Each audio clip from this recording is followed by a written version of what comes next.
Hello everyone, I am पारस और आज हम डिस्कस करेंगे सॉल्यूशन के बारे में। ठीक है, तो देख लेते हैं कि सॉल्यूशन क्या होता है। इसको ऐसे समझो कि सॉल्यूशन होमोजेनस मिक्सचर होता है टू और टू से ज़्यादा कंपोनेंट्स का। क्या होता है सॉल्यूशन हमारे पास होमोजेनस मिक्सचर होता है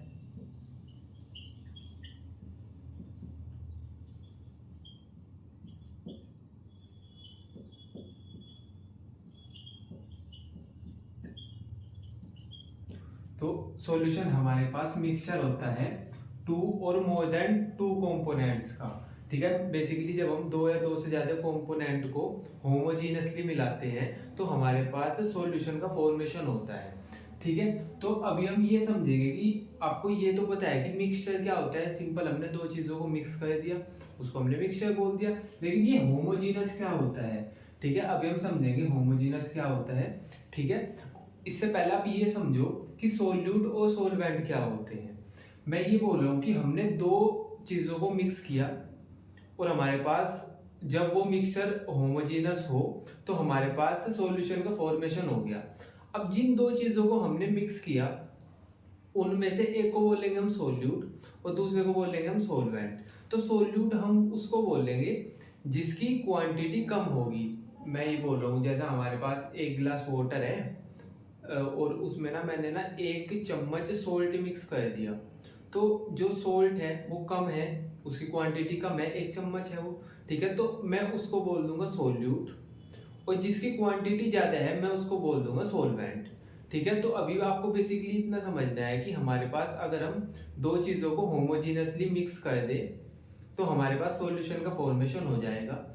और जिन दो चीज़ों को हमने मिक्स किया है उनमें से जिसकी अमाउंट कम है उसको बोल देंगे हम सोल्यूट, जिसकी अमाउंट ज़्यादा है उसको बोल देंगे हम सोलवेंट।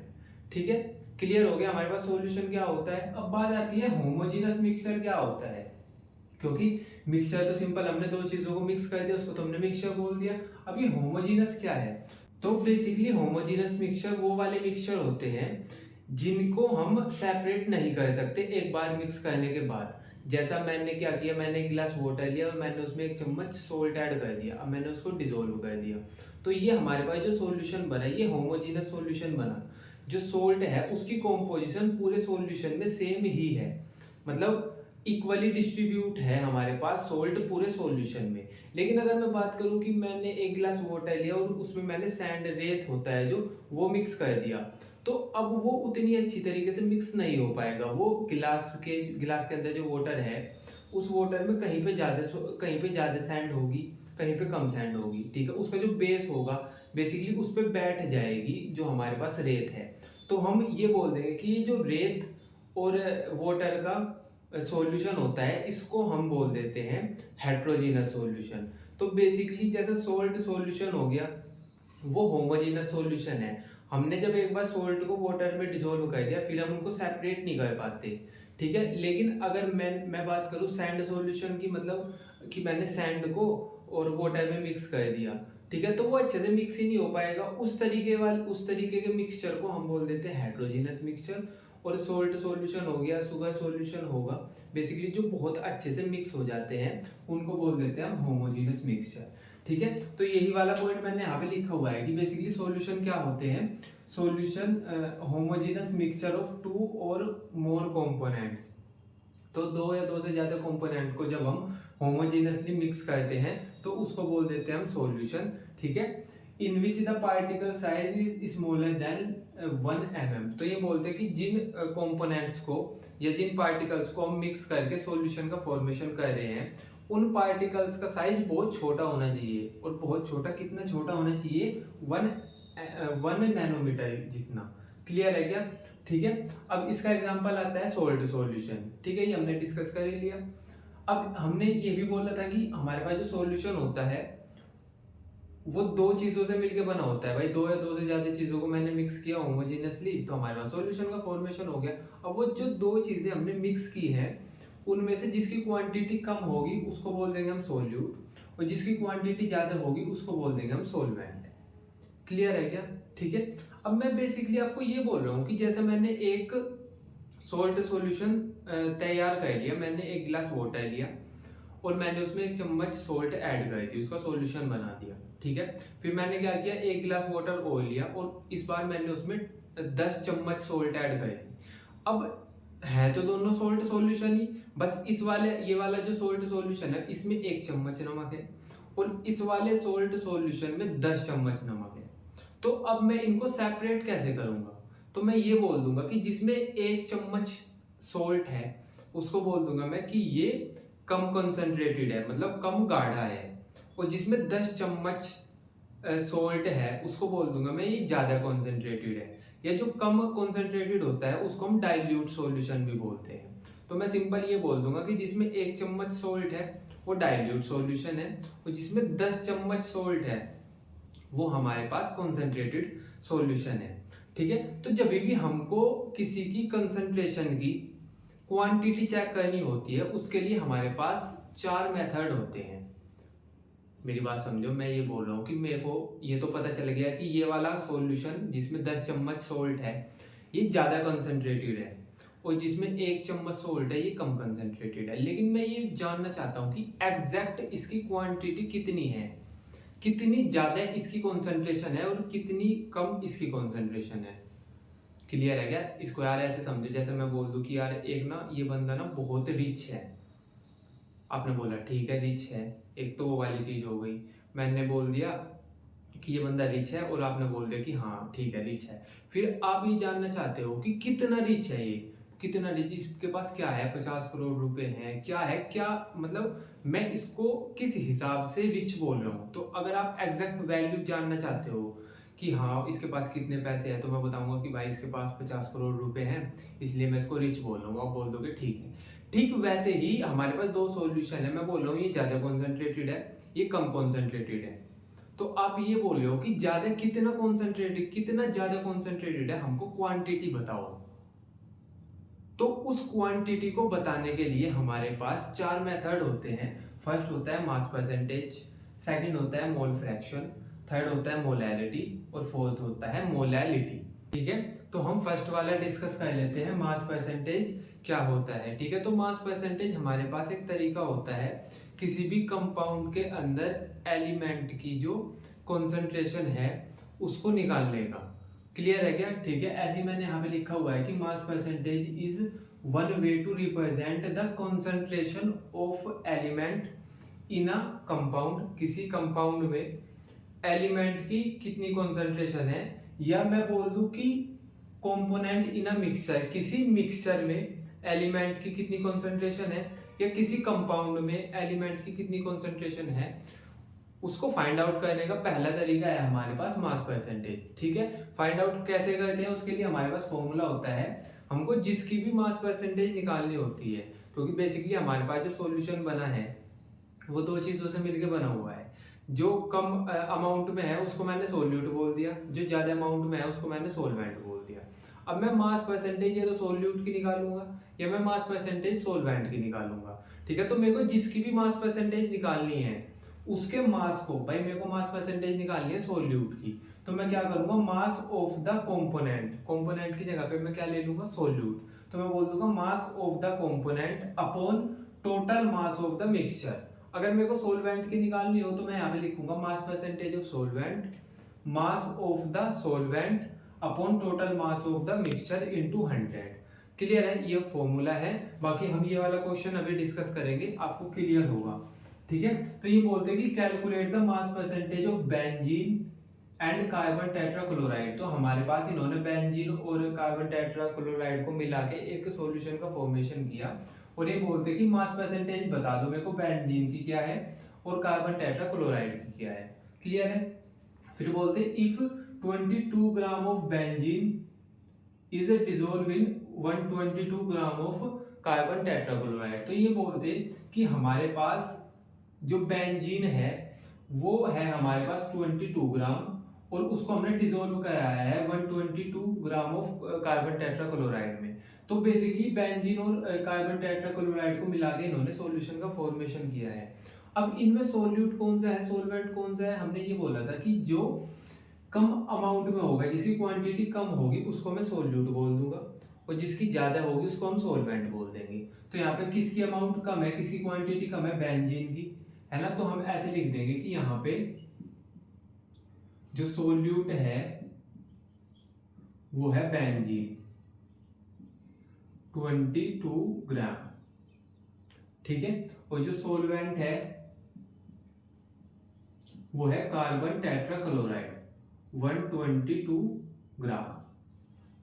क्लियर है क्या, ठीक है। अब हम मास परसेंटेज निकालेंगे, मास परसेंटेज ऑफ सोल्यूट की फाइंड आउट करेंगे हम। और सोल्यूट है क्या हमारे पास, बेंजीन, तो C6H6। हम मास परसेंटेज ऑफ बेंजीन निकालेंगे पहले, या ऐसे बोल दो मास परसेंटेज ऑफ सोल्यूट निकालेंगे। फॉर्मूला क्या होता है, हमको मास रखना होता है जिसकी मास परसेंटेज हम निकाल रहे हैं। तो हम मास परसेंटेज निकाल रहे हैं सोल्यूट की। सोल्यूट हमारे पास है कितना, 22 ग्राम, 22 ग्राम। अब डिवाइड इसको किससे करेंगे हम, total mass of the mixture. अगर इनका मैं टोटल मास बताऊं भाई, टोटल मास के लिए मेरे को 22 और 122 को ऐड करना पड़ेगा, तभी तो टोटल मास बनेगा ये मिक्सचर का, है ना। तो मैं इन दोनों को अगर ऐड करूंगा वो आएगा 144, ठीक है, इंटू 100, ठीक है। तो जब हम इसको सोल्व करेंगे तो ये आ जाएगा 15.3%। क्लियर है क्या, ठीक है। तो बेसिकली हमारे पास मास परसेंटेज आ गई बेंजीन की। क्लियर है क्या। अब अगर मैं बोलूं कि इन्होंने ऐसे भी बोला था कि कार्बन टेट्राक्लोराइड की भी मास परसेंटेज निकालो। अब हमको पता है कि जो हमारे पास सॉल्यूशन है ना वो दो ही कंपोनेंट से मिलके बना है, एक तो उसमें है हमारे पास बेंजीन और एक है कार्बन टेट्राक्लोराइड, ठीक है। अब जब बेंजीन उसमें 15.3% है, तो अगर मैं इसको 100 में से माइनस कर दूं तो जो हमारे पास परसेंटेज आएगी वो सोलवेंट की आ जाएगी ना, क्योंकि भाई हमारे पास अगर मैं जो टोटल परसेंटेज होती है वो तो 100% होती है ना। तो मैं ऐसे बोल दूं कि अगर मेरे को mass percentage of carbon tetrachloride की निकालनी हो तो मैं क्या करूंगा, 100 माइनस 15.3 कर दूंगा मैं, ठीक है। तो ये आ जाएगा हमारे पास 84.7%। क्लियर है क्या, ठीक है। तो बेसिकली हमको पता होता है कि जब हमारे पास दो ही कंपोनेंट है, एक सोल्यूट है एक सोलवेंट है, हमारे पास सोल्यूट की परसेंटेज ये आ गई 15.3, तो अगर मैं इसे 100 में से माइनस करूंगा तो हमारे पास सोलवेंट की मास परसेंटेज आ जाएगी। लेकिन अगर हमको ऐसे नहीं निकालना, हमको मास परसेंटेज जो सोलवेंट की है वो भी इसी फॉर्मूले से निकालनी है, तो हम क्या करेंगे, 122 अपॉन 144 इंटू 100 कर लेंगे। भाई अगर मैं ये वाला फॉर्मूला लगाऊं, ये वाला फॉर्मूला लगाऊं तो ऐसे ही तो होगा ना ये, ठीक है। तो इसको सोल्व करेंगे तो फिर भी 84.7% ही आएगा, ठीक है। तो आई होप आपको ये क्लियर हो गया होगा मास परसेंटेज, ठीक है ना। इसके बाद हमारे पास सेकंड आता है मोल फ्रैक्शन, ठीक है। जो मोल फ्रैक्शन होता है उसको हम काई से डिनोट करते हैं, एक्स जैसा होता है ये, ठीक है। तो मोल फ्रैक्शन बेसिकली होता क्या है, मोल फ्रैक्शन रेशो होता है मोल्स का। इसको ऐसे समझो जैसा मैं ये बोल रहा हूँ कि अगर हमारे पास एक सॉल्यूशन है और सॉल्यूशन कैसे, सॉल्यूशन के अंदर क्या क्या होगा, सोल्यूट होगा और सोलवेंट होगा, ठीक है। तो अगर मेरे को मोल फ्रैक्शन निकालना है सोल्यूट का तो उसको कैसे निकालूंगा, मेरे को मोल चाहिए होंगे सोल्यूट के, तो mole of solute upon mole of solute plus mole of solvent. तो बेसिकली अब मैं ऐसे बोल रहा हूं कि जो हमारे पास मोल फ्रैक्शन होता है वो बेसिकली रेशो होता है मोल्स का, ठीक है ना। अब ये तो हो गया कि अगर मेरे को मोल फ्रैक्शन ऑफ सोल्यूट निकालना है तो मैं क्या करूंगा, सोल्यूट के कितने मोल हैं अपॉन सोल्यूट के मोल प्लस सोलवेंट के मोल, ठीक है। लेकिन अगर मैं बोल दूं कि मेरे को मोल फ्रैक्शन निकालना है सोलवेंट का तो मैं कैसे निकालूंगा, फिर मैं ऊपर की साइड रख दूंगा मोल ऑफ सोलवेंट और नीचे की साइड में सेम रहेगा mole of solute plus mole of solvent. Clear है क्या, ठीक है। ऐसे ही मैंने यहाँ पे लिखा हुआ है कि मोल फ्रैक्शन को हम कैसे डिनोट करते हैं, होता क्या है, ratio of number of moles of particle component to the total number of the solution. तो बेसिकली यही बोल रहे हैं कि जो नंबर ऑफ पार्टिकल्स हैं हमारे पास, मींस हमारे पास जो सोल्यूट है उसके नंबर ऑफ मोल्स अपॉन जो टोटल पार्टिकल्स है हमारे पास, सोल्यूट प्लस सोलवेंट, उसके टोटल मोल्स। क्लियर है क्या? ठीक है, तो जब हम इसको ऐसे रखेंगे तो हमारे पास मोल फ्रैक्शन निकल के आ जाएगा। ठीक है, हमने यहाँ पे क्या किया, सोल्यूट को हमने ए मान लिया, मतलब ए जो है हमारे पास वो सोल्यूट है, बी हमारे पास सोलवेंट है। अगर हमको ए का मोल फ्रैक्शन निकालना है तो हम क्या करेंगे, ए के मोल अपॉन ए के मोल प्लस बी के मोल। ठीक है, अगर मेरे को जो मोल फ्रैक्शन निकालना है सोलवेंट का निकालना है तो मैं क्या करूंगा, सोलवेंट है हमारे पास बी, तो मोल फ्रैक्शन ऑफ बी क्या हो जाएगा, बी के मोल अपॉन ए के मोल प्लस बी के मोल। ठीक है, ये क्वेश्चन देख लो एक बार, इससे आपको क्लियर हो जाएगा। तो ये बोलते हैं हमारे पास a mixture having two gaseous component N2 and O2 with number of moles of 10 and 20। तो ये बोलते हैं कि जो हमारे पास मोल्स हैं N2 के वो 10 है, और जो मोल है हमारे पास O2 के वो है 20। ठीक है, then what is the mole fraction of both component. तो मैं बोल रहा हूँ, ये बोलते हैं कि दोनों का मोल फ्रैक्शन निकाल दो। तो जब हम N2 का मोल फ्रैक्शन निकालेंगे तो हम क्या करेंगे, मोल फ्रैक्शन ऑफ N2 के लिए क्या करेंगे, हम जो N2 के मोल हैं, mole of N2 upon mole of N2 plus mole of O2, ये यही फॉर्मूला होगा भाई। हमने N2 के मोल को डिवाइड कर दिया टोटल मोल्स से। ठीक है, N2 के मोल कितने हैं हमारे पास 10, और टोटल है हमारे पास 30, 10 और 20, 10 और 20, 10 अपॉन 30। तो ये हमारे पास मोल फ्रैक्शन आ गया N2 का। इसको सॉल्व करेंगे तो पॉइंट्स में कुछ वैल्यू आ जाएगी, है ना, तो ये आ जाएगा हमारे पास मोल फ्रैक्शन N2 का। अगर ये बोलते कि हमारे पास जो O2 है, मतलब इन्होंने बोल ही रखा कि दोनों कंपोनेंट्स का मोल फ्रैक्शन निकाल लो, O2 का निकलवाते तो आप कैसे कहते, mole of O2 plus mole of N2 plus mole of O2। अब O2 के कितने मोल है 20, और N2 और O2 के टोटल मोल कितने हैं 10 और 20, 30। ठीक है, तो बेसिकली जब हम इसको सॉल्व करेंगे तो हमारे पास आ जाएंगे मोल फ्रैक्शन ऑफ O2। ठीक है, क्लियर है क्या? तो आई होप आपको सॉल्यूशन समझ आ गया होगा कि क्या होता है। फिर हमने मास परसेंटेज पढ़ा, फिर हमने मोल फ्रैक्शन पढ़ा। अभी आपको इनके जो क्वेश्चंस होते हैं, न्यूमेरिकल्स होते हैं, वो सॉल्व करने हैं अपने एंड से। ठीक है, बाकी हमारे पास जो मोलैरिटी है और जो मोलैलिटी है वो बचते हैं, उसको हम कल कवर करेंगे। ठीक है, बाय।